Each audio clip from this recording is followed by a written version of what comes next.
the West Tigers. So the first 5 games here for the West Tigers. Round 1, the Knights at home. Round 2, the Eels away.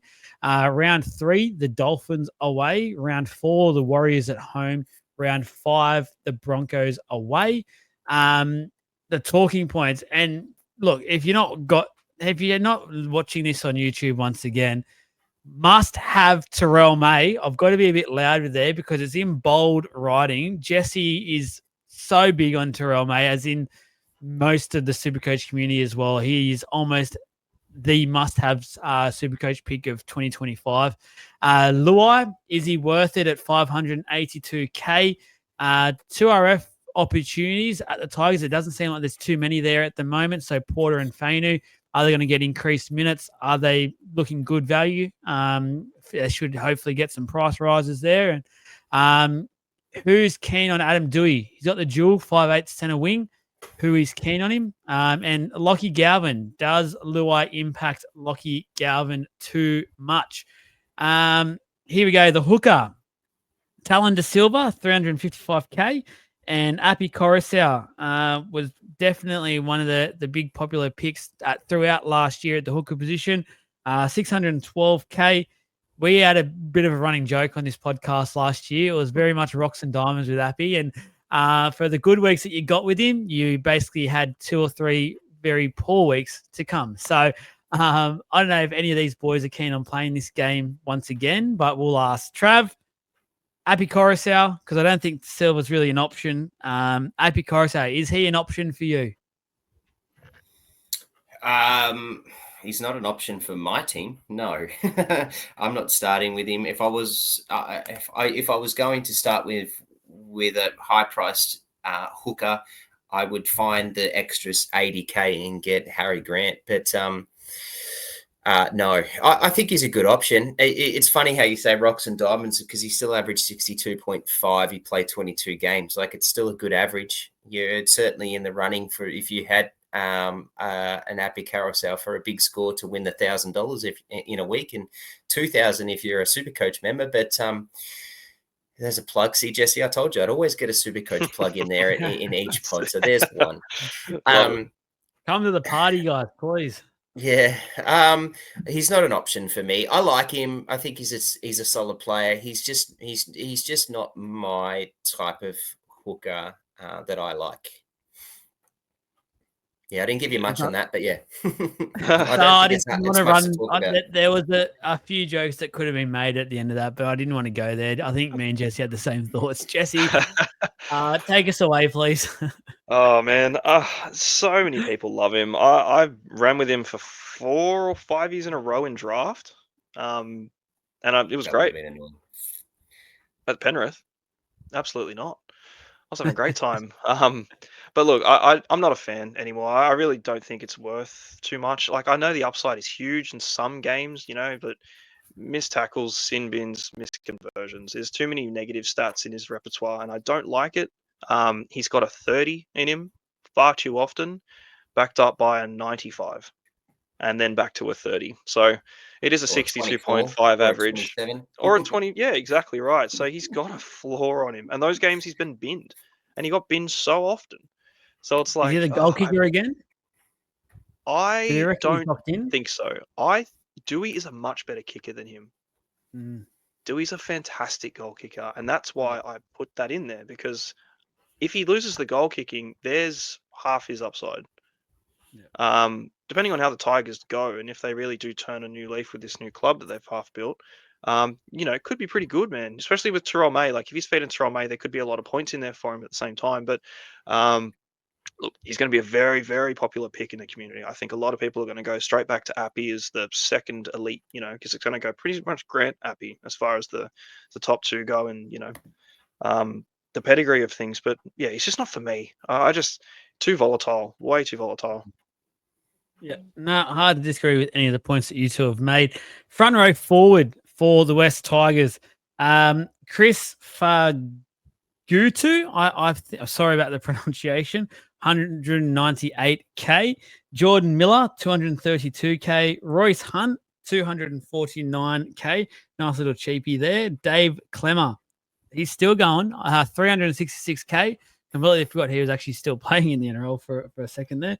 Alex Twal, 432K. He has a 2RF dual as well.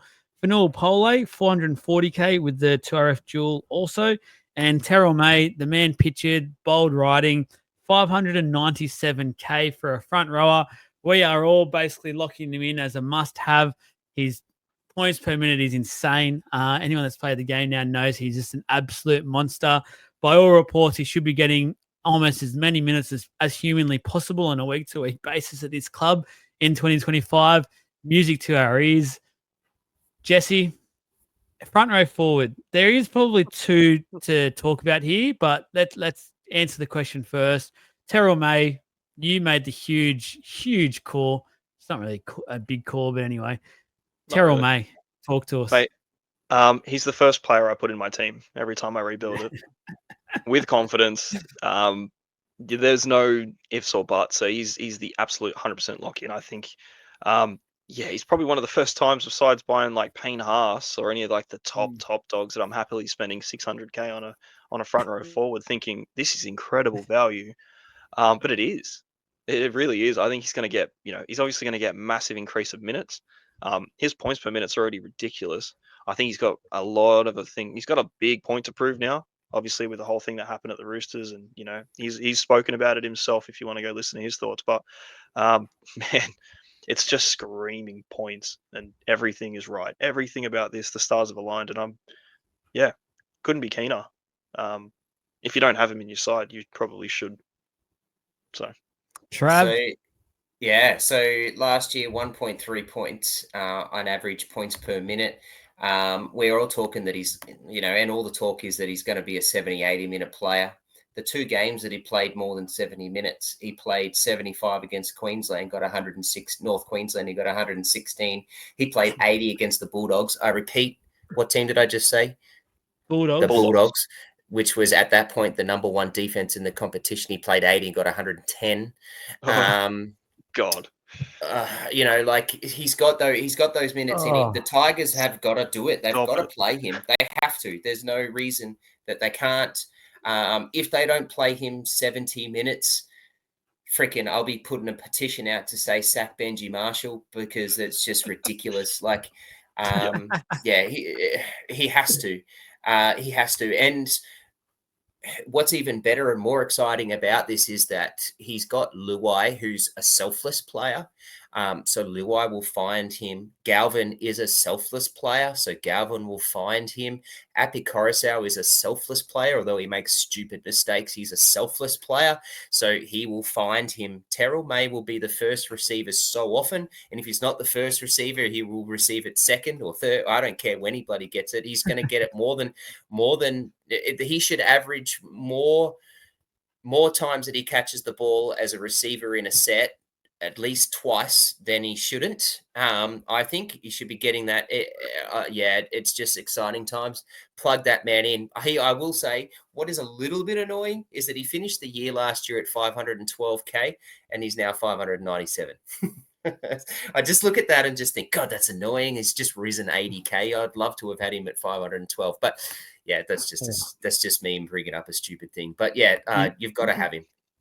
That's dirty talk there, that 512 price tag. And just with the picture that people can see there, he looks like, to me, starting to grow a fro. If that's the case, if he starts 2025 with a fro, shut the gate, shut the front door, shut the gate, shut everything. Honestly, lock him in your side. You have rocks in your head if you are not starting 2025 Supercoach season. Buy a shirt. And buy a shirt while you're at it, please. There is a second option that I want to get excited about as well here, because Royce Hunt, 249K, looks to have a lot of increased minutes now at the Tigers. Will play, whether he's starting or not. I still anticipate him to get 2 stints now at the West Tigers, and get some quality minutes out of this mob. Jesse, talk to me. Royce Hunt. Royce, the choice. My first cheap front row option. Yeah, man, 100%. He's. I almost put him in my team as fast as I put Terrell May in, just because I need someone cheap, and he's the only one that I really like. He's going to get more minutes. It's not hard to make 25. You know what I mean? Unless you're Sam Hughes of 24 with all the expectation, but I don't think he's going to be the headache that we kind of got out of Sam Hughes. He very well could be, but again, I don't think it matters too much. I think there's a lot of upside there. He's a good player. He just needs more minutes. So I think, especially at the Tigers, like you look at the players that we've got to choose from here. Pole, Twal, Clemmer. There's not really too many options. So I don't see how he doesn't get a good stint. Well, two at least reasonable ones. So yeah, There and was a that's lot the of thing with, yeah. at the Sharks. It's when he was there, they had 5 or 6 literally viable options to start on a week-to-week basis. They're all similar players in a way that they sort of wanted to play more that consistent role at the Sharks. Where at the Tigers, as you rightly just said, they don't have those options. He will literally be needing to be playing 40 to maybe 50 minutes a game. He looks a lot fitter. I know it's a preseason. Most players come back looking fitter. He does look at it, which is a huge thing to say for him. But I'm huge on Royce Hunt. Trav? Oh, yeah, no, you just touched on what I was going to say. At the Sharks, there's been talk for a while now that Royce Hunt's got talent. He just couldn't get on the field because the Sharks team just had the options and it wasn't there. He played 16 games. He still averaged 25. He averaged 24 minutes. He was averaging 1.1 points per minute. So that's pretty bloody good for a team that was loaded. The Sharks are loaded. Right. And he had to leave because they just got AFB. So there was even less minutes again. So he's left and made a good option. The Tigers have picked up a good player for them. He's going to play a role. He has to have more than 25. And if he's at that 1 point a minute, I'm thinking for 40, 45 minimum, surely he's got that potential to do it. So which means if he's going 1 point average, which he should, if he drops just that 0.1, which would be a pretty reasonable drop at 40 minutes, that's 40 points. That's a good 150K price rise. And that's that cheapy option we're looking for that we really need, which is, starting to get to that point of, you're talking around front row forwards and whether you might just keep him. He might be a season-long keeper in that front row forward for you if he's averaging and punching out 40s and 45s for you. Because he's a good plug for your buys. He's a good plug for origin time. He's a good plug to keep you to the end of the year because he's pretty durable, I think. So, I think he's a good pick. He's a no-brainer. Yep. Very much agree. 2RF now for second row forwards for the West Tigers. A few options here. So 198K, Jackson Rahm. Brandon Tumeth, 214K. Tony Sakar, 232K. Kit Laulili, 232K. Justin Matamua, 278K. Jack Bird, CTW Jewel, 379K. There's a few people starting to talk about Jack Bird with some rumors that he's won the starting lock spot at the West Tigers. So we'll talk about that a little bit more in a second. Alex Twal, Jewel with the front row forward, obviously 432. Alex Seyfarth, 435K. Fanua Polo, we've just spoken about with the Jewel. Ruben Porter, 443K. And Samuela Fainu, 517K. So, Jesse, you've asked the question. The 2RF opportunities on paper there.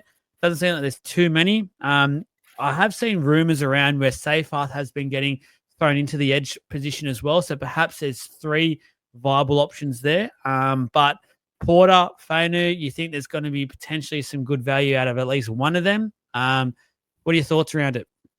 Fainu's lost value losing his front row duel, unfortunately. It's pretty much always going to happen. He didn't really play at all in the front row last year, so it was just fun to have. But 517, again, I think he's definitely locked the spot down. I think of all the positions in the second row, his is the most nailed. I think Porter and Seyfarth are probably going to have a bit of a shootout. Seyfarth's probably going to win. But I like Porter. I had him last year as well for that cheap option, and he had a good few games, man. He was pretty good player. So 443, he could be a really good mid-range option too. But again, I don't want to load up too many Tigers because history has been pretty evident. The Tigers, they're not fantastic. So I like Fainu's a great player too. If he had the duel, I'd be more appealed about him. But yeah, I think he's definitely the most locked in. 517, you're talking blow price again. Again, options. So pretty good. But yeah, Porter, I like. Seyfarth again at 435. It could be those two. If you're looking for a mid-range second rower, it just depends if they get it in there because they both have good points per minute. They both are good players. It's just, you're going to load up on Tigers. The position overall is quite thin, but Jack Bird's pretty fun, pretty exciting, especially with the centre wing duel. He's in my centres. And if he does have that lock spot, there's your cheap second centre wing option that you can, bank and have some flexibility around, because there are very, very few centre wing 2RFs at the moment. Yeah. Trav, I think Trav's rightly discussed the other few, but I think Jack Bird I think he's been in your team a couple of times.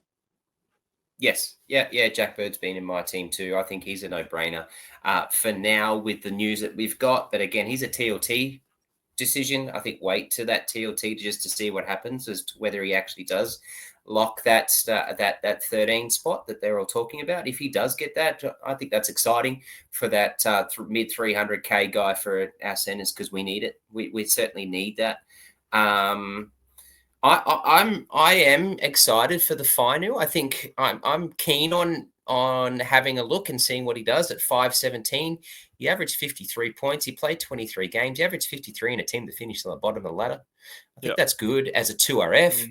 I think that's really good. I don't think the 2RF FR, I mean, the dual is it's annoying, but it's like, I don't think the lot there, because there's not too many dual 2RF FRFs at the moment that are viable anyway. So, and I'm not looking at nothing anybody at this point early. So, I don't really think that duel is overly important. So I think it's a good choice. I think you've touched on it as he's certainly someone to keep an eye on. I can foresee people picking him. I think there's improvement in him for sure. Like last year, he averaged 71 minutes. He's probably going to be that 71 minutes again. I think his point per average will go up a little bit more, which was at 0.7, which is pretty good for a 2RF. It's not elite. There's the elite guys and your Katoas and Crichtons and things, but that's pretty good for that value. So he's definitely a watch. I don't hold anything against anyone starting him either as a bit of a pod play. But yeah, he's not on mine, but he's a watch. And that's about it. I mean, I'm not interested in Porter at all. No, I don't think the stats are going to be in him. I don't think the hands are going to be fed for him. So I think he's someone that I'm not going to look at. 443, I'm not keen at all. I'm not interested apart Give from me Gilbert at that price. I'm not interested in any 2RF Tigers apart from Jack Bird. I'm keeping an eye on for that TLT. Bring it on. Halfback, a 5'8" dual here. Supercoach work is a bit lazy at the moment. They're still on holidays because Jaden Sullivan has obviously gone over to the Rabbitohs, so he's not a Tiger anymore. Jerome Luai, the 5'8" dual, 582K. Big questions around just the impact he's going to have at this club. We all know about the Crichton impact at the Bulldogs. A lot of pressure and expectation that Luai can almost do the exact same thing for the Tigers. Still got a bit of question marks around if he can. I think he's matured a lot last year. I was quite impressed with how he actually matured into his role at both Penrith and the Blues, and basically just held himself, I guess, overall. I've been quite critical of him over the years, but really couldn't be critical of anything he did and was full of praise for him. Supercoach, though. Personally, for me, I had my hand up. I started with him my first ever team. I've since gone pretty cold on him, to be honest. I'm just losing a lot of the appeal. 582K, very unsure. Trav, are you up or down here with Luai?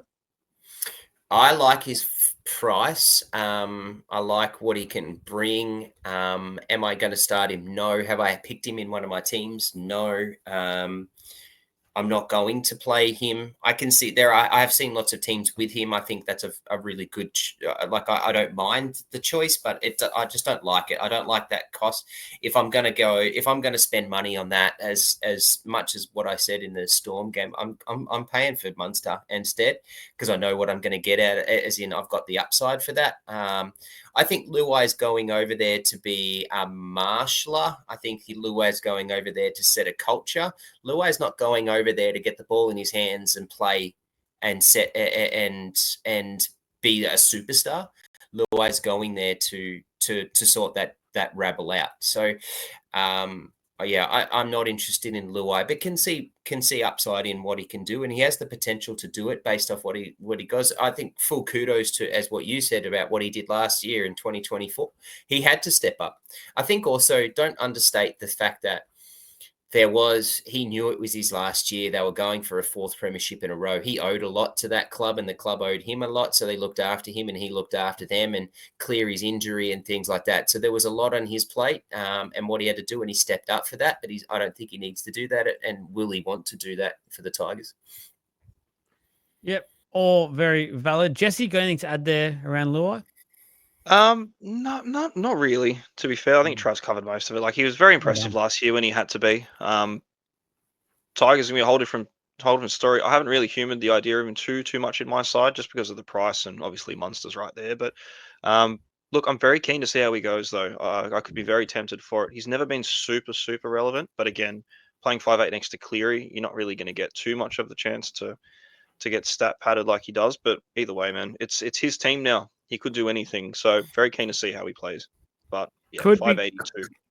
Could become a bit of a fun draft option. With that duel of halfback and 5'8" could come in handy.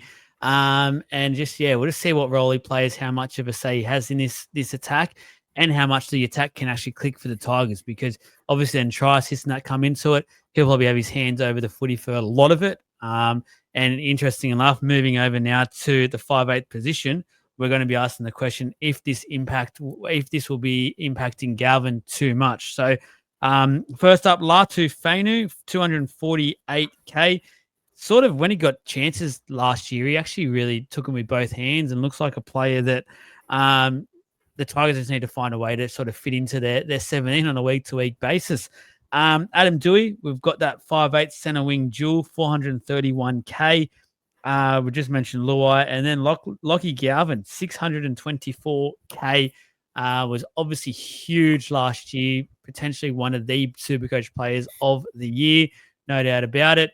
2 questions we've got to answer here. Let's start with the Galvin one, because it's going to be a great segue from what we just spoke about with Luai. I'll let Jesse, you answer this one. How much do you think this Luai addition will impact Galvin, if at all? I don't think it does really impact him too much. Obviously, he didn't have too much of a half partner to work with last year, so he kind of did a lot, but I think he just does a lot anyway. I think he's just that kind of player. He's bloody quality, man. If anything, it's going to give him more opportunity to do more. And we could see a second year of Galvin absolutely eclipse the average that he scored and push to be the best 5'8" in the comp, because he almost is, man. After 1 year, he's a freak. God, I wish I could start with him again, because last year he was my second 5'8" from round 1 to round 27, and I loved it. So 624, it's a lot of money. Man, if you've got it to start him, my goodness, props to you. I don't have it myself, unfortunately, but God, it'd be so good. I think he's fantastic. I can't wait to see him again. Trav, anything to add on the impact Luai will have on Galvin?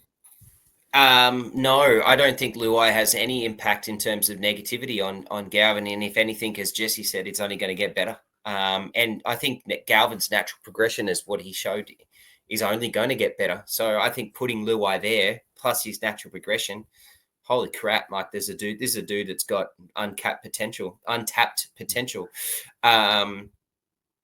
that's funny to say after what he did in 2024. So we definitely can call him after what he did in 2024 as probably a top 3 5'8", and that's funny to say because he's only played 21 games. But like I think he's there, and what he's done, I think he's going to get better. He averaged 63.8. I think that's going to push up at least a couple of points, maybe even 5. So I think give him. Let's be generous and give him 5 extra points. That puts him to 68. My issue is that he's 625K basically, or 624K, 200. I don't have the money in my 5'8" spot to pay for that, and so my hope is that at some point he drops, and then I'm gonna line him up and get him in at some point. That's my hope, because I can't afford him. But if you can, and you can find a way, and it's not killing the rest of your other spots, I see nothing. I don't hate that spot at all. Out of both of you, the Doueihi question, who is that raised it? Jesse. All right, Jesse. You can answer this, because I'm going to be honest with you. I have not thought about Adam Doueihi in my 2025 Supercoach side once so far. What are your thoughts around it? Well, a lot of people haven't thought about him, and I think a lot of people forgot how bloody good he is. He got injured. It's been hard to forget.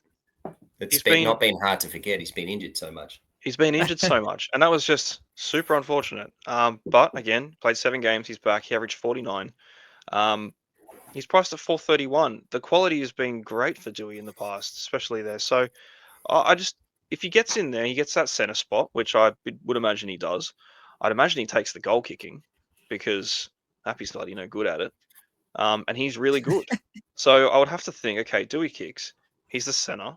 He's priced at 430. Where's the downside here? Injuries that he doesn't play. And he's a dual and he's a 5'8".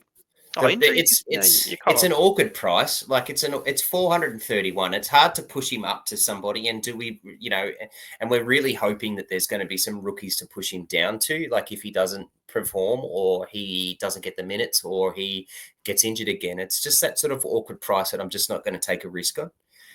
I love the shout out because I really like him. I think he just signed a 1-year deal to really show what he's going to do for this year. I think that's correct me if I'm wrong in the comments, but I'm pretty sure he did 1 year. So it was a trial and error kind of thing for this year. I think everything points to him, and hopefully it does because injuries have curbed a talented footballer. But yeah, it's just that awkward price that I'm just not willing to take a chance on. Quick pop quiz for you both. Who averages more in 2025? We love these little games here. Doueihi or Howarth? Howarth. Jesse? Howarth. I would say Howarth. But again, if Doueihi plays 5 games and kills it and gets injured for the season, there's your average. So there has to be a cap on how many games. Must play at least half the season. Yeah. Look. We don't know what Howarth can do, so I'm going to go Howarth. Yeah, I'm going to just keep making little notes here. I'm coming up with absolute gold as we go. Yeah, that I must say I've never thought of him. The goal kicking aspect. If the Tigers come out and they actually look like a legit NRL team, which unfortunately for Tigers fans, they know this, they haven't looked like one for a while, then if they can score like 4 or 5 tries or so a game, they look exciting, they're making breaks and stuff. Doueihi's on the back of it in the back line, he's converting and stuff. He might quickly become a very, very good option. Like Jesse, you might be onto something there. Yeah, man. It'll be interesting. Heard it here first, boys. Just finally, and I hope this doesn't happen. I really don't want this to happen. Galvin, if there's any sort of longer term injuries throughout the year, I've got my eyes all over Latu Fainu. It is not funny. 248K slots into that 5'8" position. I think that will be absolute gold because, as I said, I think he showed a lot of promise last year, and I'm really wanting to see him get some good minutes, consistent minutes. And I think he could really be one of those players. Even if for Luai, I think he'll come in and be that 7 if Luai gets injured as well. So keeping my eye on very closely. Fainu. Center wings. I'll tell you what, I've scrolled down. I just keep scrolling. There's 15 here. No word of a lie. There is 15 options here for the Tigers. Now, I'm not going to go over all of these players because some of them literally just you would not need at all. So Alex Lobb played a few games last year, 232K. Josh Felaherty, 267K. Stafford Toa, 288. Luke Lalili, 297 with a fullback dual. Brent Naden apparently came back, totally different footballer. Who knows? 338K. Solomona Fatape, 355K. Spoken about Jack Bird already. Charlie Staines, 407K. Justin Olam, 430K. We've already spoken about Doueihi. Jarrell Skelton, 499K. And Sania Taruva, 577K.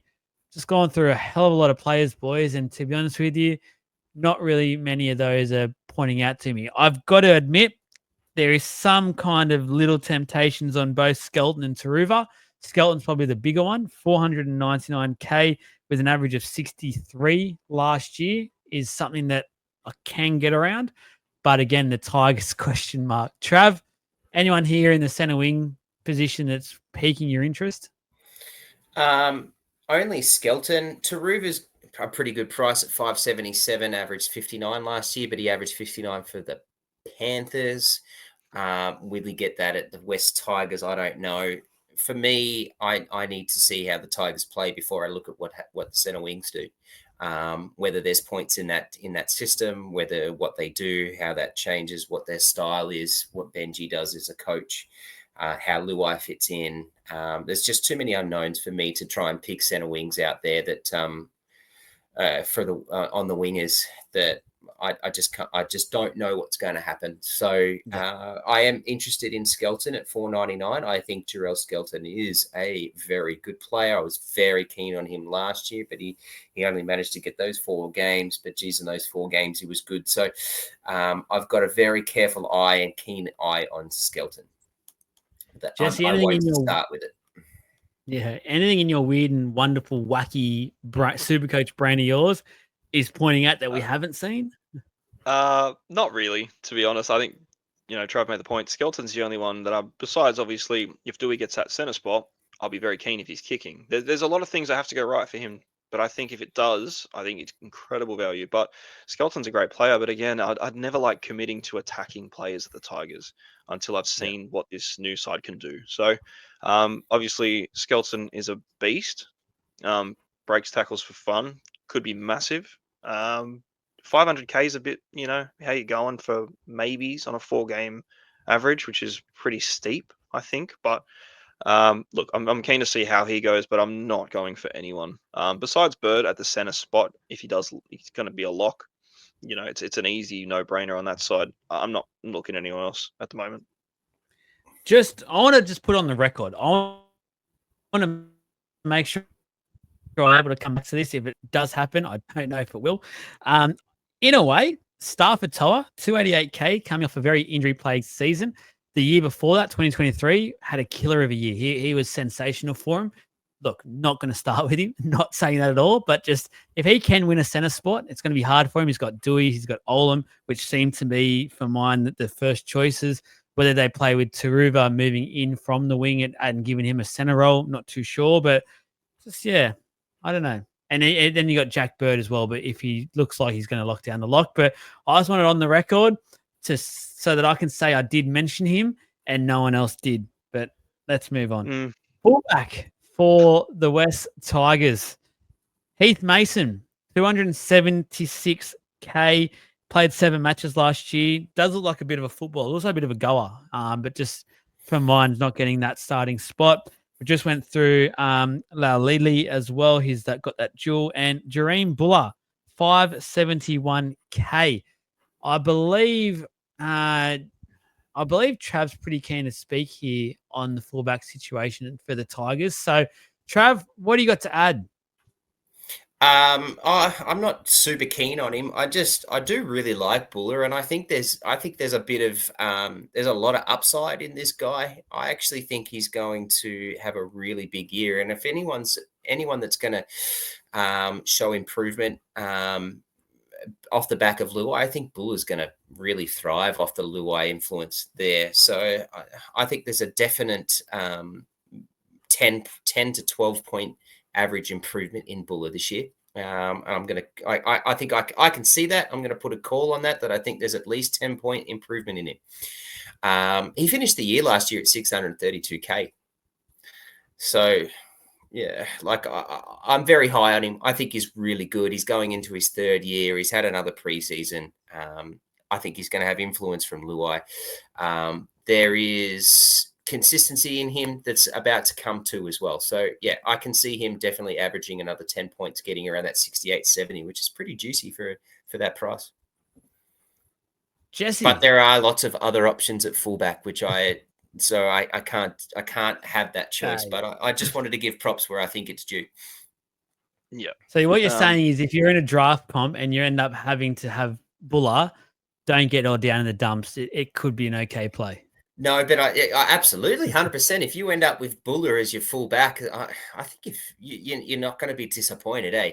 But there are bigger options. But I can see a world where we start with somebody, one of these guns, and we're looking to downgrade after the first couple of rounds, and Buller's gone nuts in this first few. I mean, he plays the Knights and Eels in these first 2 games. Like, I can just see Buller having a really big first 2 games, and you're plugging him in to jump that 100k in the first 5 rounds.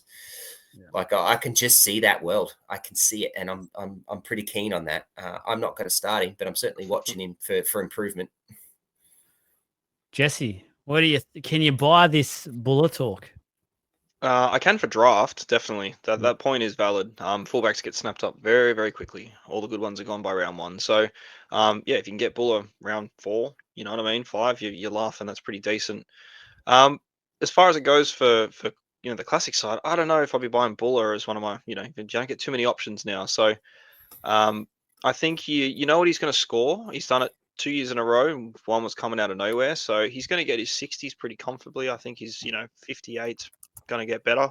Like Trav said, I think the team's getting better. It should just naturally be better with another year under his belt. So he will go up. But again, I just don't put him in that top bracket with the other guys, and for that reason, I wouldn't be buying him at all. But yeah, definitely a more valued draft player than others. So Yeah.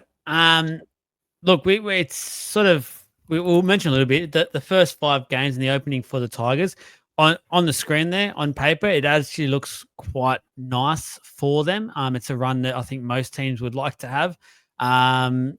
Is that helping in terms of selling yourself any of these Tigers players? We keep saying it's the Tigers. We want to be a bit careful when it comes to this club just because we've been bitten so many times. But knowing that it seems like they are generally improving, they look like they can be playing a lot better of a brand of football this year and having a nicer run to start with when theoretically and going back in the past, points have been at a premium to start the year.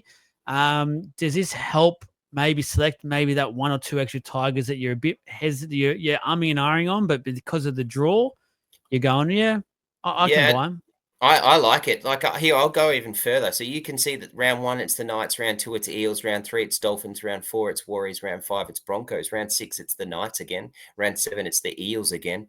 Round 8 is when they've got the Sharks. That's a pretty juicy first 7 rounds at least. They then round 9, they've got the Dragons. Round 10, they play the Storm. So like the first 10 rounds is pretty nice up until the Storm game in round 10. Yeah. Watch Terrell May blow up. I can see a world of Buller. I can see the world of Buller get blowing up and doing really well. The lock option of Bird is, I'm really keen on. These are some good options. But Jesse did say during the pod, we're going to end up with a few too many West Tigers guys, and you just got to be a bit careful of that. Skelton can go on an early run and average 65 to 70. Thank you very much. Come on board, come on down.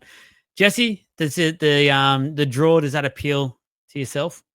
Oh, it's a fantastic draw. Going through those first 10, it almost seems like they've got the best 10 starting rounds out of everyone, really, doesn't it? So it's a club that needs a good draw, especially with this the new era that they seem to be starting with. So the draw's going to help. It's going to complement the side quite a lot. I hope it doesn't sucker a lot of people in and they all kind of just throw all their eggs in the Tigers basket and then things just go a little south later on because it's the potential for that's there definitely. It doesn't sell me on too many more players that I'm already keen on. I don't think there's too many to choose from, to be honest. Like I think Terrell May's obviously 1,000% lock in, and Royce Hunt's a great cheap option. If anyone it does sell me on more, it's Galvin. And I've got to find the extra coin to fit him in. But yeah, outside of that, I probably wouldn't lean the Buller direction, even though looking at that fixture run, I think he's probably going to bloody kill it. To be fair, so that's definitely valid. And the center wings, I just want to know who's there. I just want to know who's playing. But yeah, the ones that I'm already keen on, yeah, it's like 15 of them, but there's only 4 that I think actually make it, so that's not too hard to choose. The ones that I'm already keen on and the ones that are already in my side currently are the ones that I'll pretty much be starting with regardless of draw anyway. So, yeah, if it does sway your decision, sweet, that's really good.